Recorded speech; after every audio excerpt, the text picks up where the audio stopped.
जवळपास railway line या एका पॉइंटनी आमचे खासदार आता मला वाटते पाचव्यांदा निवडून आलेले, परंतु आजपर्यंत आमच्या जिल्ह्यामध्ये ही रेल्वे लाईन आलेली नाही आणि त्यामुळे उद्योग येत नाही आणि त्यामुळे लोकांना रोजगार मिळत नाही.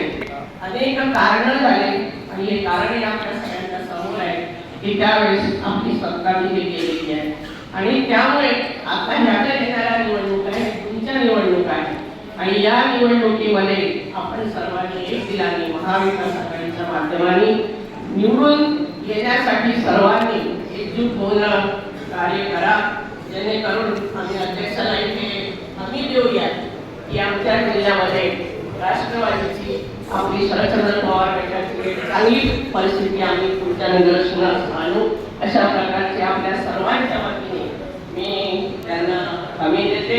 आज आपण पाहतो की देश नेपाळची घटना आज वाचली असेल वर्तमानपत्रामध्ये, तशा पद्धतीची ही हुकुमशाही आपल्याही देशामध्ये येऊ नये यासाठी आपण सर्वांनी येत्या निवडणुकीमध्ये झटून कामाला लागा आणि हे सरकार इथून फिरवा एवढीच मी आपल्या सर्वांना आवाहन करते, विनंती करते.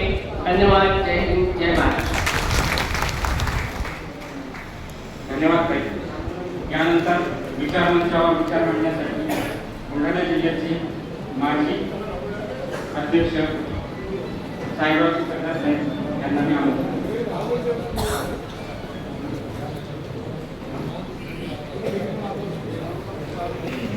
राष्ट्रमाता जिजाऊ माँसाहेब,